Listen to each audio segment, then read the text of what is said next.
बिस्मिल्लाहिर्रहमानिर्रहीम। अस्सलाम वालेकुम नाज़रीन, पंजाब असम्बली में हंगामा राई के मामले में एक बड़ा ब्रेक थ्रू सामने आया है। स्पीकर पंजाब असम्बली मलिक अहमद खान बरतानिया रवाना हो चुके हैं, मगर उनकी गैर मौजूदगी में एक अहम पेशरफ्त हुई।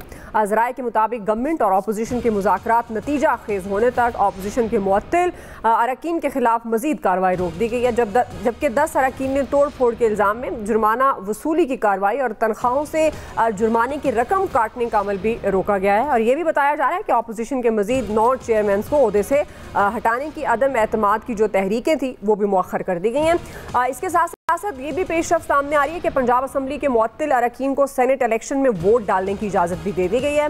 असम्बली कवायद के कायदा 210 के तहत मुअत्तिल अरकान को अहल करार दे दिया गया। अब वो 21 जुलाई को होने वाले सेनेट इलेक्शन में वोट डाल सकेंगे। यूँ पंजाब में सियासी दर्जा हरारत में वक्ती कमी और मुफाहमत की फ़ज़ा बहाल होती दिखाई रही है। इसी से मुतालिक आज का पहला और बड़ा सवाल होगा एक्सपर्ट्स के लिए। पैनल में शामिल हैं अयाज खान साहब, आमिर इलियास राना साहब, फैसल हुसैन साहब, मोहम्मद इलियास साहब और नवीद हुसैन साहब। आप सबका जी बहुत शुक्रिया। नवीद साहब, आपसे आगाज़ कर रही हूँ, चूँकि अब ये जो अदम मौजूदगी में मुअत्तिल अरकान के खिलाफ कार्रवाई रोक दी गई है, उन्हें सेनेट इलेक्शन में वोट डालने की इजाज़त भी दे दी गई है। अब ये आपके ख्याल में किसका फैसला हो सकता है कार्रवाई रोकने का? वैसे तो सियासी तौर पर देखा जाए, चले मुफाहमत की फ़ज़ा बहाल हुई, अच्छा फ़ैसला है। जी आमिर साहब, आपसे सवाल है। जी नवीद साहब से ऑडियो इशू है। जी आमिर साहब। अच्छा, मुझे ना पहले दुआ मुझे ये बताएं कि ये सेनेट के इलेक्शन 21 तारीख को कहाँ पे? वो तो केपी में हो रहे हैं, 21 पंजाब में तो कोई इलेक्शन नहीं हो रहे। हाँ, ये मुझे नहीं समझ आई कि ये कैसे सवाल में चीज आई है। देखें, 21 जुलाई को सेनेट की 11 नशिस्तों पे उन सीटों पे इलेक्शन हो रहे हैं जो पिछले साल केपी असम्बली में, चूंकि उन्होंने इजलास नहीं बुलाया था और बाद में ये सीटें ही चली गई जुलाई में जाके, तो ये कि पंजाब में नंबर 1 कोई इलेक्शन नहीं हो रहा। आप सही कह रहे हैं, 21 जुलाई इसको हम देख लेते हैं। ओवरऑल जाहिर है 21 जुलाई को तो इसको आप इसको हाँ जी बिल्कुल नहीं, वो सिर्फ लाहौर में है, वो केपी में नहीं है। तो पहली बात तो ये होती है। तो जब फैसला होगा, अभी जो आपका सवाल मुझे समझ आया वो नंबर 1 ये कि वो लोगों की जो रेफरेंस थे नाअहली के फिलहाल रोक दिए गए हैं। फिलहाल उनकी वो भी रोक दिए गए हैं कि उनकी वो जो कायमा कमेटियों की चेयरमैनशिप थी, लेकिन मुझे ये नजर नहीं आया सवाल में कि क्या उनकी रुकनियत बहाल कर दी गई है। अगर रुकनियत बहाल होगी तो वो सेशन में जरूर शरीक हो सकेंगे, जो पंजाब असम्बली का सेशन होगा इस हद तक। लेकिन फिर अब इसकी जो बुनियादी रूह है सवाल की वो ये है कि जो स्पीकर मैसेज देना चाह रहे थे तो वो समझ में आ गई बात पीटीआई की। या तो वो रहते ना तुरम खान बन के कि हम स्पीकर के सामने मीटिंग में कहीं पे भी नहीं जाएंगे, आपने जो करना है कर लें।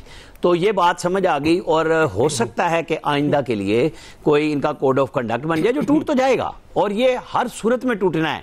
ये कोई हल्फ तो नहीं है, हल्फ तोड़ देते हैं तो ये तो कोई बात ही नहीं है कि कोड ऑफ कंडक्ट जो है वो चल सकेगा। पार्लिमानी जो रिवायतें होती हैं उसमें ये फड्डे गुस्सा करना ये हमेशा से चलता है, और ये हर जमात ने किया, अपने हर अपोजिशन के टाइम पे किया, कोई इससे मुफर नहीं है।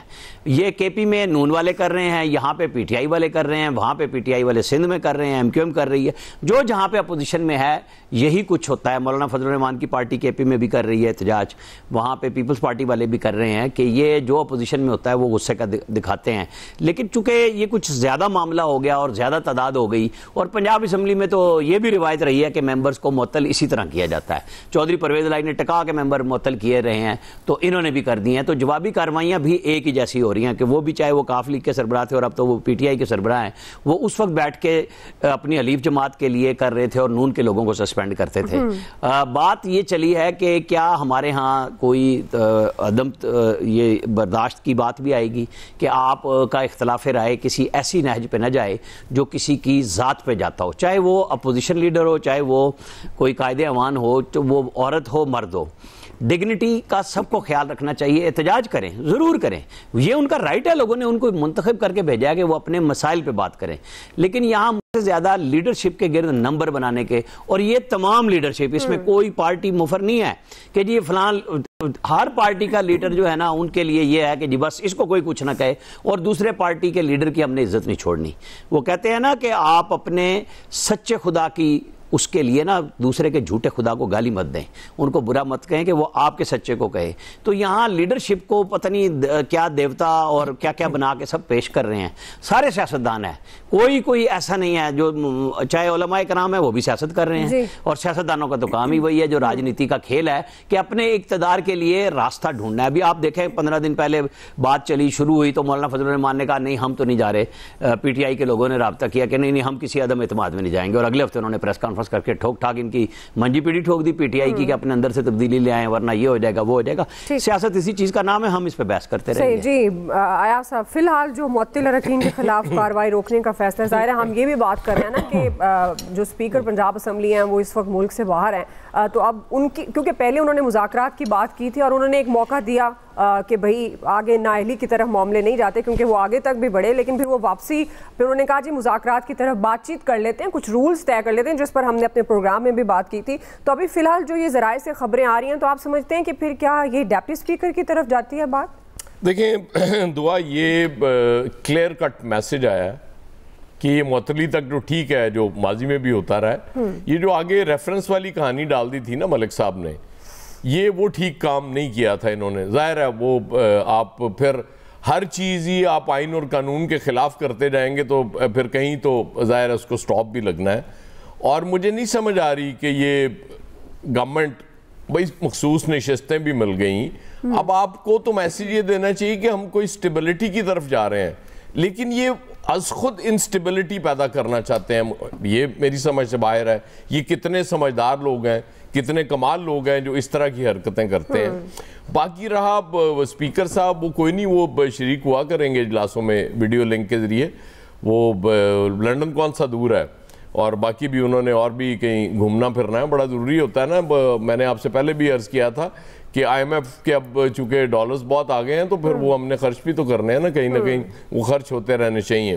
वो ये रौनक लगी रहती है इससे, बाहर जाके आप ज़ाहिर है डिप्लोमेसी भी कर रहे होते हैं और भी बहुत सी चीज़ें आपने करनी होती हैं। अच्छा माज़रत है साहब, अभी अगर आपकी इजाज़त हो तो आमिर साहब बात कर रहे थे, ये जो पंजाब असम्बली के हवाले से मैंने 21 जुलाई को सेनेट इलेक्शन की खासतौर पर बात की है, तो इस पर ये एक्सप्रेस की खबर है आमिर साहब, ये प्रोड्यूसर आपको व्हाट्सएप कर देते हैं, तो अगर ये आप देख लें काइंडली, फिर इसकी अगर आप ये नोटिफिकेशन जी तो इस पर रहनुमाई कर दें कि ये क्या, इसको किस तरह देखना चाहिए खबर का। जी अब ये नोटिफिकेशन बिल्कुल देख लिया जाए। वो उसके बाद हुआ ये कि जब ये सारा मामला हो गए, स्पीकर साहब बहुत ज़्यादा आगे चले गए। उसके बाद उनको समझ आई कि नहीं ये तो मैं बहुत गलत खेल बैठा हूँ, और फिर जिस तरह से तनकीद हुई, अगरचे लोग नहीं मानते कि वो तनकीद की वजह से कुछ उन्होंने बैक सीट ली, लेकिन एग्जैक्टली ये हुआ। स्पेशली वो जो तस्वीर छप गई सिकंदर सुल्तान राजा साहब, ज़ाहिर है वो बहुत से लोग उनको पसंद करते होंगे, लेकिन इस मुल्क की अक्सरियत उन्हें पसंद नहीं करती, और वो इलेक्शन में हमने वो रिज़ल्ट हमने देखा था। उसमें मलिक साहब ने फिर जब देखा कि मामला हाथ से ज़्यादा निकल गए तो एक ऐलान किया था उन्होंने, एक बात की थी, उन्होंने कहा था कि यार वो राब्ता कर लो मुझसे, आ जाओ। उन्होंने राब्ता नहीं किया। उसके बाद इन्होंने प्रोसीजर अडॉप्ट किया, जो ज़ाहिर स्पीकर का राइट है, वो उसका सरबराह होता है असेंबली का, वो जब फिर करेगा प्रोसीजरल, उसमें तो आना ही चाहा उनको, उन्होंने बिल्कुल ठीक किया। अगर वो ना आते और मतलब आप कहते कि डट जाते, तो फिर आपने कहना था यार ये इंतहाई गैर जमहूरी पार्टी है, जमहूरियत का इनको पास ही नहीं है। अच्छा, जब वो कोई जमहूरी काम करने जा रहे होते हैं हमें उस पर भी एतराज़ होता है, वो नहीं करते तो वो तो खैर एतराज़ है ही हमारा हमेशा से। तो फिर उसके बाद वो उसमें शामिल हो गए। अब ये मैसेज चूँकि क्लियर कट आ गया कि ये मुअत्तलियाँ माजी में भी होती रही हैं, ये मुस्तकबिल में भी होंगी, यहाँ तक ठीक है। इससे आगे जो रेफरेंस वाला खेल है ना, वो काबिल बर्दाश्त नहीं है। आप देखें ना, 26 अरकान को आप नाअहल करार दे दें, 26 ज़िमनी इलेक्शन फिर करवा लें आप, मतलब ये आप क्या चाहते हैं यार इस मुल्क में। और फिर इलेक्शन सबको पता कैसे होना है, फिर और ज़्यादा वो तनकीद होती है उस पर।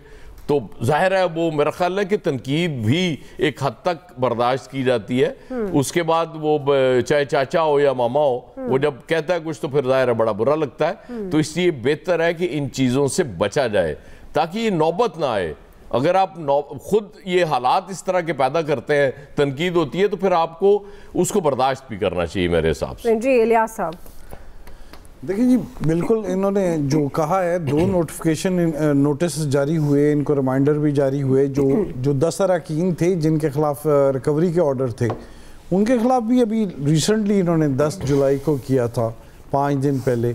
तो लेकिन जो सूरत हाल है कि वो रोक रहे हैं इनसे, यानी अफवाम तफहीम वगैरह मसला चल रहा है, लेकिन इनके मामलात वगैरह जो हैं आपस में, मीटिंग्स जो हुई इनकी बड़ी आराम से हुई हैं, बड़ी आपस में एक दूसरे से बातचीत की है, और बड़ी ये कहा गया कि शोर शराबा ना करें, एक दूसरे पर कोई गलत अलकाबात से या कोई गाली इस तरह की बात ना करें।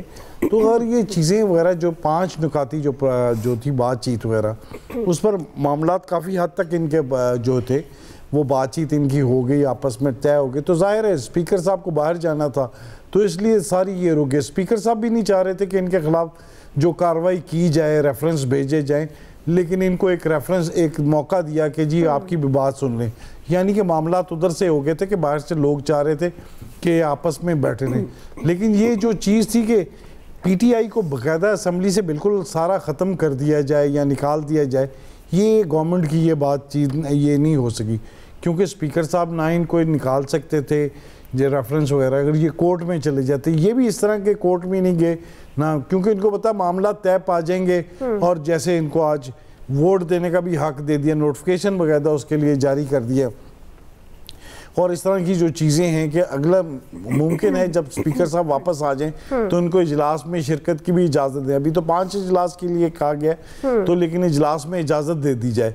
तो ये इनके मामला जैसे जिनके साथ यकजहती के लिए किया गया, गंडापुर साहब आए इधर पंजाब में, इनके साथ यकजहती की इजलास किया, बल्कि ये उसमें जाके ये सारा किया, और उसमें भी इतनी रिलैक्स किया गया, पीटीआई को उस तरह पकड़ दकड़ नहीं की गई जिस तरह के की जाते थे कि इजलास जलसे करने की इजाज़त दी जाती थी लाहौर में। वो उसी तरह आराम से आए, सुकून से इजलास करके, प्रेस कॉन्फ्रेंस करके और अपनी मीटिंग्स वगैरह करके चले गए। बल्कि ये कहा जाए कि पीटीआई आपस में ही अंदर से टूट फूट का शिकार है, आपस में एक दूसरे से लड़ रहे हैं, झगड़ रहे हैं, इस मामलात वगैरह इस चीज़ों को लेके जा रहे हैं, बानी के पास लेके जा रहे हैं कि जी उसने ये नहीं किया, उसने ये नहीं किया, बजाय कि रिहाई के मामले को लेके ना इस मामले को चल रहे हैं। अब जो हिंदुओं ने करनी, आप एहतजाज करना, रैली निकालनी, उस पर मामला इनके आपस में सेटल नहीं हो रहे। तो ये जो है इनके, ये तो मामला जो है, मामला जो उछला था, इतना ज़्यादा चला था कि इसमें इनको सेट कर लिया गया। स्पीकर साहब ने अपनी बात पर अपनी जो चीज़ें हैं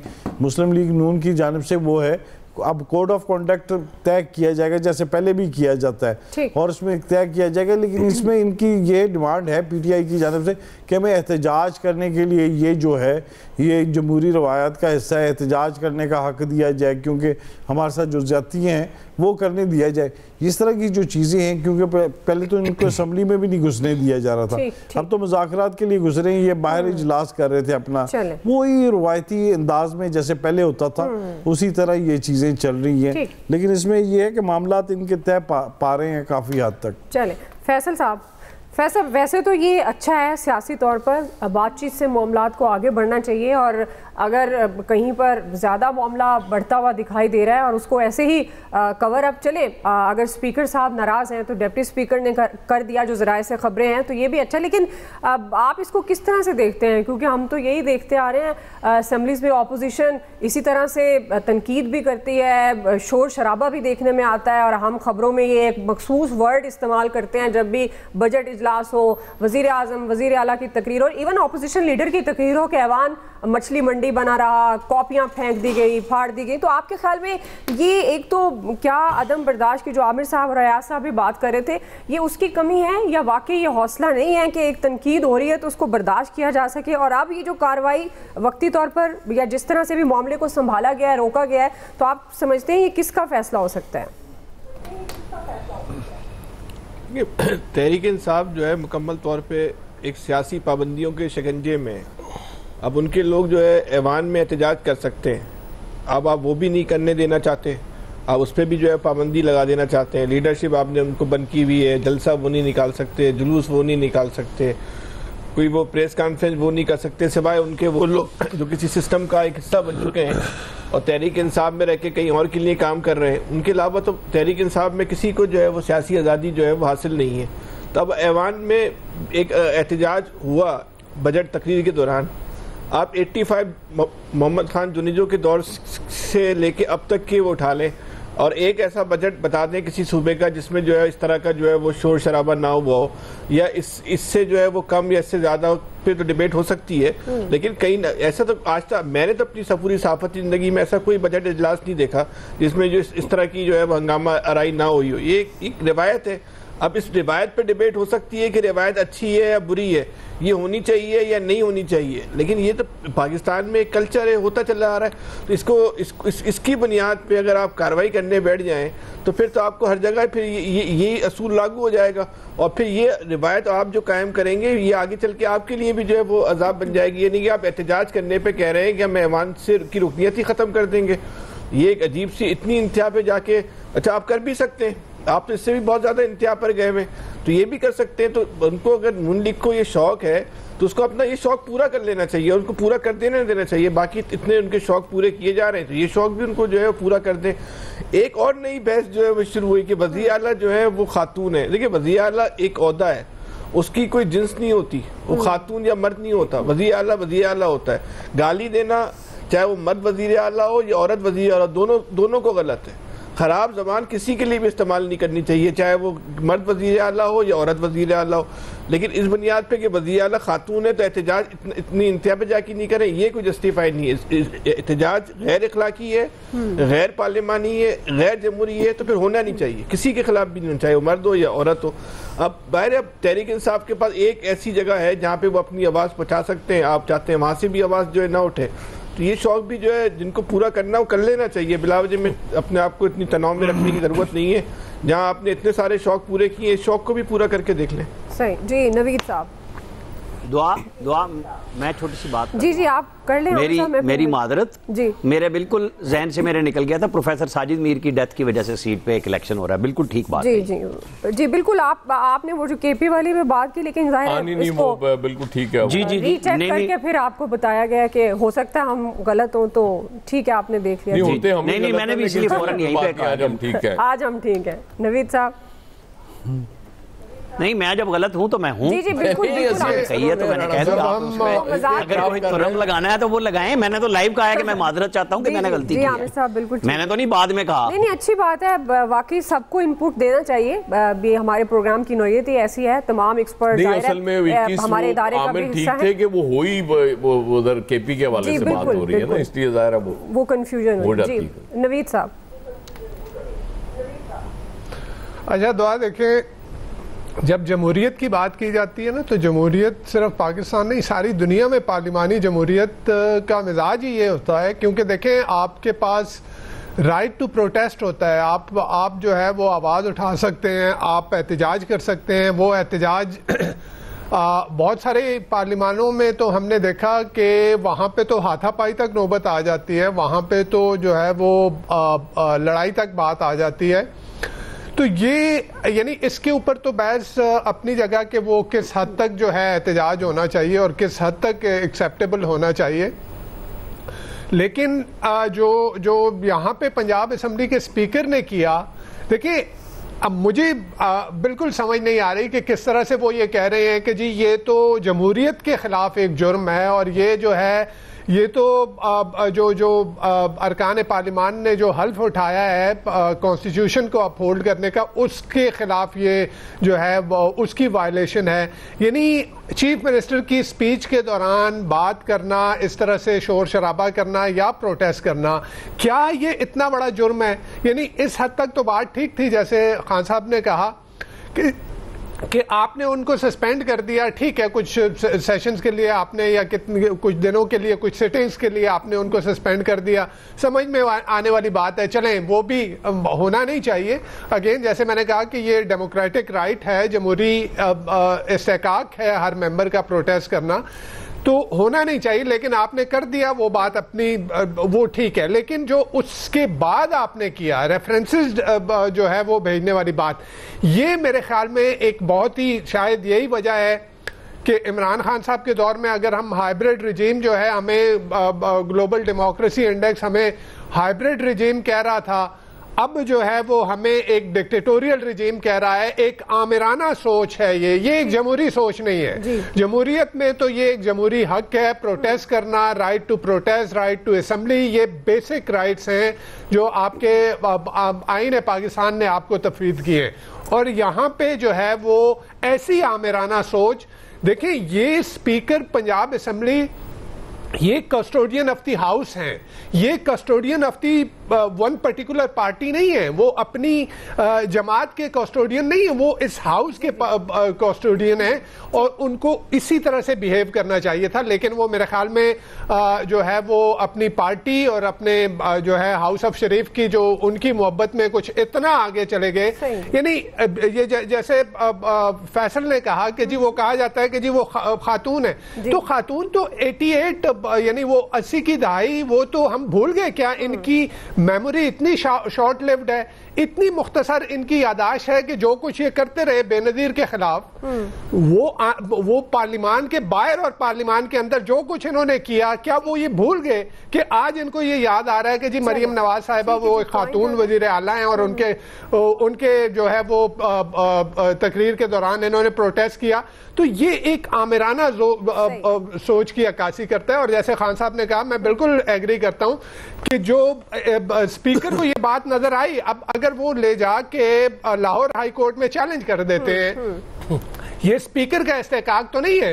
यानी लाखों लोगों ने, हजारों लोगों ने उनको वोट दे के वो अवाम के नुमाइंदा है, आप उठा के उनके खिलाफ जो है वो रेफरेंस भेज दें। लेकिन एट द सेम टाइम एक बात और भी मैं कहूंगा, दुआ के हमारी पॉलिटिकल पार्टीज की अपनी मेमोरी बड़ी शॉर्ट लिव्ड है, क्योंकि पीटीआई जो है 2017 में मेरे ख्याल में पीटीआई ने नवाज शरीफ साहब के खिलाफ ये किया था।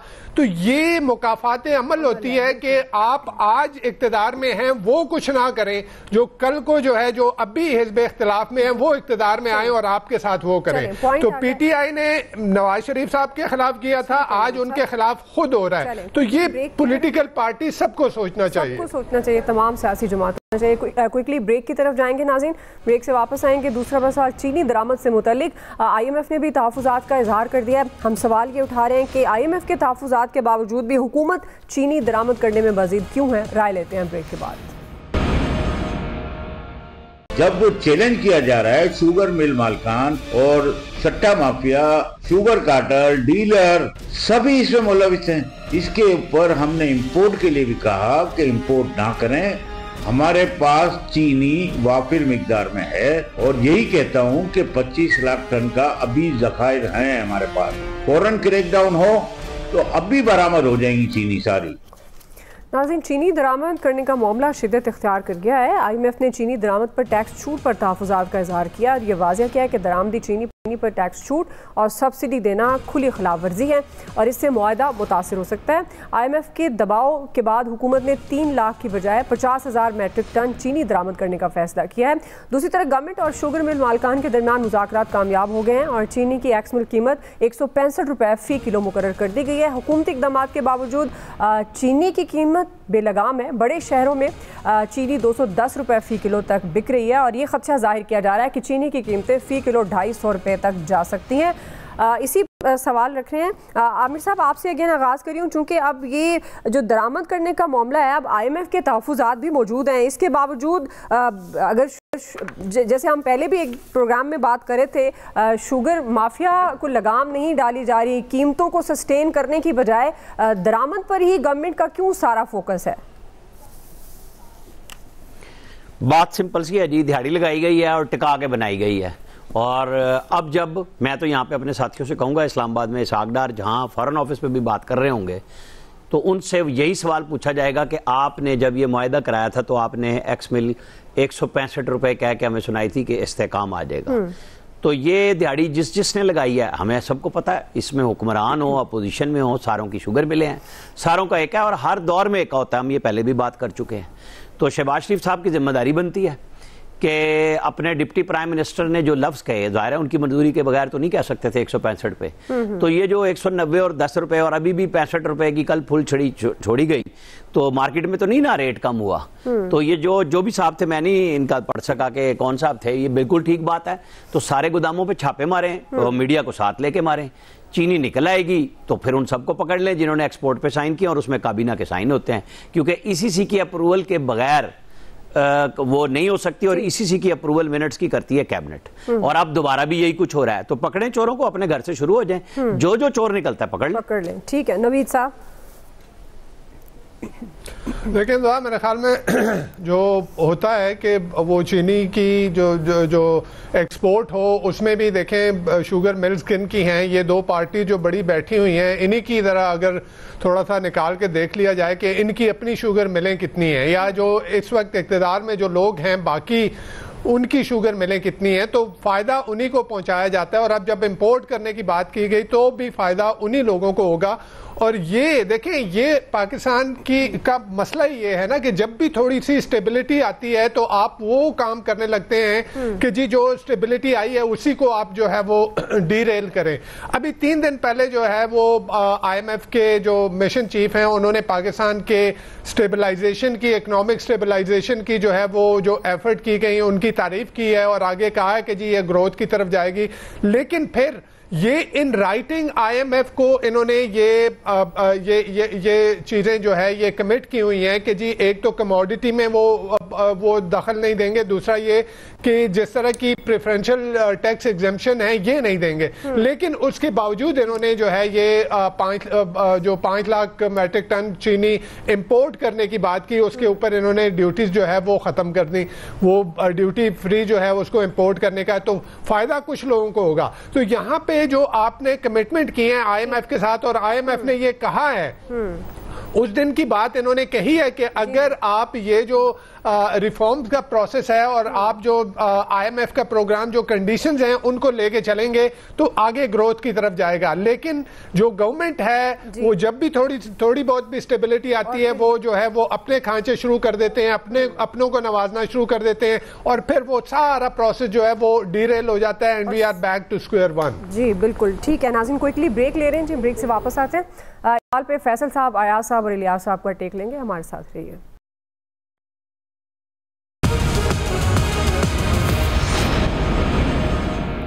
वेलकम बैक नाज़रीन। चीनी दरामद करने का मामला जिस पर हम बात कर रहे हैं, अयाज साहब अब IMF का भी दबाव है, वही बात कि हुकूमत ने पहले 3 लाख की बात हुई, आप 50,000 मैट्रिक टन चीनी खरीदने का फैसला किया है। जो बात यहाँ पहले नवीद साहब ने भी की, आमिर साहब ने भी की, आपके ख्याल में मतलब एक सर्जरी की बात होती थी जब हम क्रिकेट की बात कर रहे थे, तो ये एक सर्जरी फिर यहाँ पर भी होनी चाहिए? ये जो शुगर माफियाज हैं, मिल मालिकान हैं, गोदाम भरे हैं और कीमतें बढ़ाई जा रहे हैं, आम खरीदार के लिए बस मुसीबत है। बस वैसी ही सर्जरी यहाँ भी हो जाएगी जैसी वो क्रिकेट में हुई थी, वो आपने देख ली ना कैसी कमाल सर्जरी हुई है। या वहाँ भी असल मसला ये है कि ये बेचारे मजबूर हो जाते हैं।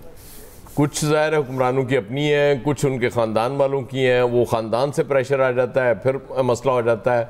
और ज़ाहिर है वो इन्वेस्टमेंट भी बहुत होती है इनकी हमेशा, किसी का त्यारा इस्तेमाल हो रहा होता है वो उसमें इलेक्शंस में, और इलेक्शंस के बाद जोड़ तोड़ में और बहुत से इनके बेचारों के ज़िम्मे काम लगे होते हैं। सबसे बड़ा फ्रॉड तो ये एक्स मिल रेट है ना, 165 पर केजी कहाँ मिल रही है आपको? 175 में मिल जानी चाहिए ना मैक्सिमम, 250 रहनी चाहिए, 165 वहाँ से आई, चले 10 रुपये प्रॉफिट लेके किसी ने दे दिया। लेकिन नहीं, 5 लाख से 3 लाख पे अब भी 50,000 टन हमने मंगवानी है जी। वो जाहिर है इनको इतना तो कम से कम फ़ायदा हो जाए ना जो हमने तय किया हुआ था। और ये सारे मिल के ये जो माफिया शाफिया सब, ये हमारे लिए ये वर्ड कार्टेल शार्टल, ये खुद सब बैठते हैं मिल के तय करते हैं कि ये हमें प्रॉफिट चाहिए। इस मुल्क में बेशुमार काम ऐसे हुए हैं, SROs जारी हुए, ड्यूटी फ्री गाड़ियाँ आई, जैसे ही गाड़ियाँ आ गई उसके बाद दोबारा SRO जारी हो गया, पाबंदी लग गई, फिर से वो उस पर ड्यूटी लग गई, टैक्स लग गए। तो ये जो लोग इस मुल्क को चलाते हैं ये स्पेशली जो असेंबलियों में बैठ के चलाते हैं ना, जी जी। ऐसे नहीं आज इनकी हालत ये हुई भी कि ये फॉर्म 47 पे इनको आना पड़ता है। उसकी बुनियादी वजह ये है कि इस तरह की हरकतें इनको बर्बाद करती हैं और करती रहेंगी। अल्लाह के फजल से इन्होंने तो बाज आना नहीं। जी फैसल साहब, असल में आपके सवाल में ना एक दिलचस्प लाइन थी कि हुकूमत और शुगर मिल मालिकान के दरमियान जो है ना मुज़ाकरात कामयाब हो गए। भाई क्या मुज़ाकरात हुए जो कामयाब हो गए? मतलब इन दोनों की वजह से सारी बुराई आई, ये सारा बुरान पैदा हुआ, ये सारी लूटमार हुई और इन दोनों ने मुज़ाकरात करके बोल दिया मुज़ाकरात कामयाब हो गए। तो भाई ये हालात जो आज ये सूरत हाल पैदा हुई है, इसका ज़िम्मेदार कौन है? इसका कोई तयन हुआ? इन दो में कोई एक ही चोर है ना, मैं और आप तो नहीं है। ये शुगर मिल मालिकान है, हुकूमत है, इन दोनों ने आपस में मुज़ाकरात करके बोल दिया मुज़ाकरात कामयाब हो गए। आप जो माफियाज का जो कंट्रोल है और पॉलिसी मेकर्स इस मुल्क के, ये सब एक हैं। माफियाज, पॉलिसी मेकर, ताकतवर लोग सब एक हैं। ये जो हम कहते हैं ना मराद याफ्ता तबका, ये जो अशराफिया की जो टर्मिनोलॉजी इस्तेमाल करते हैं, ये अशराफिया ही तो है। ये मुल्की अशराफिया के लिए, ये सारी पॉलिसियाँ अशराफिया के लिए और सारी फैसला साजियाँ इनके लिए। तो ये खुद ही फैसला साज है, खुद ही बेनिफिशरी हैं, खुद ही मुज़ाकरात करते हैं, खुद ही बोलते हैं कामयाब हो गए। तो ये इस मुल्क के साथ हुआ है जी चीनी के मामले पे। ठीक, लेकिन ये हर साल ये बहरान आता है, इसके बारे में हर साल ये इसके पे गवर्नमेंट की जानब से इन्वेस्टिगेशन की जाती थी। पिछली गवर्नमेंट में FIA के सामने तमाम लोगों को लेके आए, सट्टेबाजों के तमाम पे मैंने सवाल करना है, तमाम रिकॉर्ड भी इकट्ठे किए गए। रिकॉर्ड इकट्ठे करने के बाद जो तमाम लोग थे, जो बासर लोग थे, क्या हुआ? उनके खिलाफ कोई कार्रवाई नहीं हुई।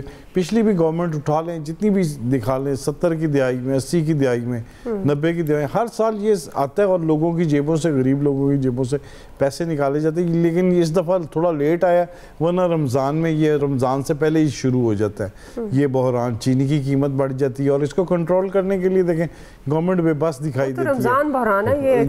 तो अब देखें इसमें जो चीज़ एक्स मिल कीमत मुकर्रर की गई है, इस पर FBR ने बंदे भी बैठाए गए हैं ताकि जितनी प्रोडक्शन होती है इतनी, इनको पता है कि इतनी 66 मिलियन टन इनकी हुई है प्रोडक्शन, 6-7 लाख टन इनकी महीने की जो कंजम्पशन है। उसके बावजूद भी वो 5-10 लाख जो सरप्लस पड़ी हुई थी, उसके बाद इन सब लोगों को पता है कि सट्टेबाजों ने और जो दूसरे ज़ख़ीरा अंदोज़ों ने किधर किधर ये रखी हैं। आप देख लें कि जो सट्टेबाज हैं फ्यूचर में इसकी कर रहे हैं कि प्रोडिक्शन करें कि इसकी कीमत बढ़ेगी। तो यही है कि सूरत हाल गवर्नमेंट चाहे तो इनको पकड़ सकती है ताकि ये कीमतों को कंट्रोल कर सकती है। किधर किधर इस टाइम छापे मारे जा रहे हैं, लेकिन छापे लग नहीं रहे सही। क्यों नहीं लग रहे? सारे बेअसर हैं। ज़ाहिर है जिन्होंने इनके जो शुगर मिल मालिकान हैं, इनके जितने बड़े हैं, इनके कर्जे भी माफ़ हो जाते हैं, इनके साथ कर्जे भी इनको मिल जाते हैं, इनको जो सीज़न पर तमाम चीज़ें हैं, जो मामलात हैं इनके चलते हैं। क्योंकि ये गवर्नमेंट में भी यही लोग हैं, गवर्नमेंट को चलाते हैं, गवर्नमेंट को साथ कहते हैं, इलेक्शन में भी यही इन्वॉल्व होते हैं सारी चीज़ें। सबको ये चीज़ें पता है, इनके खिलाफ कुछ नहीं हो सकता। ये सिर्फ थोड़ा सा बोल के कल परसों फिर आदी हो जाएंगे कि 200 पर लेने पर सब लोग आदी हो जाएंगे कि उनको पता है कि कोई कार्रवाई नहीं हो सकती। लेकिन लोगों की जेबों से, जो गरीब आवाम है, उनकी जेबों से किसी ना किसी बहाने से ये 10-15 रुपए फी किलो चीजें, शक्कर और गुड़ पर बिल्कुल वो शक्कर भी क्या करें, शक्कर भी बड़ी महंगी है। ये तो हर चीज महंगी है। ये इनको कंट्रोल करने के लिए जब गवर्नमेंट चाहेगी जी, तो तभी हालात बदलेंगे जब कोई बदलने आएगा। लेकिन नहीं बदलने, सबको पता है कि इनके खिलाफ क्या एक्शन है। साहब सही बात करते हैं, हालात उस वक्त नहीं बदल सकते जब तक खुद हम नहीं चाहेंगे हालात बदले। हम सिर्फ बोल के ही चुप कर जाएंगे। जी आमिर साहब सवाल करना चाह रहे थे आप अयाज साहब से। मुझसे? जी जी जी उससे पहले कहूँगा, उससे पहले एक फिक्रा कहूँगा कि वो शौकत अजीज से एक दफ़ा पूछा ना, तो उन्होंने कहा भाई आम आदमी तो चीनी का भी इस्तेमाल करता है, चीनी पैदा करने वाले मिल ओनर और बोतलें बनाने वाले भी वही, तो सारी चीनी तो उधर ही चली जाती है। अयाज साहब, अवामी मुफाद में आप भी शुगर मिल बनाएं और हमें भी हिस्सेदार रख लें, अवाम की खिदमत करेंगे मिलकर। पहले मैंने हुक्मरान बनाओ फिर बढ़ावांगा। नहीं मतलब एक आम आदमी शुगर मिल नहीं शुगर मिल वास्ते हुक्मरान होना जरूरी नहीं है। नहीं है ही नहीं, कोई जरूरी नहीं। सबके पास चीनी ना अपोजिशन में भी बैठे हुए सबकी चीनी है, हुक्मरान ही है ना सारे। ये आपको भी पता है, मुझे भी पता है, ये हुक्मरान ही है सारे। ये कहे ना, सिर्फ हुक्मरान नहीं ना, सारी अशराफिया है। फैसल साहब आप कोई कमेंट कर रहे हैं, जल्दी से मुकम्मल कर ले। सर मैं कह रहा हूँ अगर होगा हिस्सा आपका भी होगा, लेना खुद ब खुद हुक्मरान बन जाएंगे। सुभान अल्लाह, ये बात आपने पते की बात इसी के साथ यही बात हो गई जी। आप सब शुक्रिया। आज के एक्सपर्ट से इतना ही, ख्याल रखिए, अल्लाह हाफिज।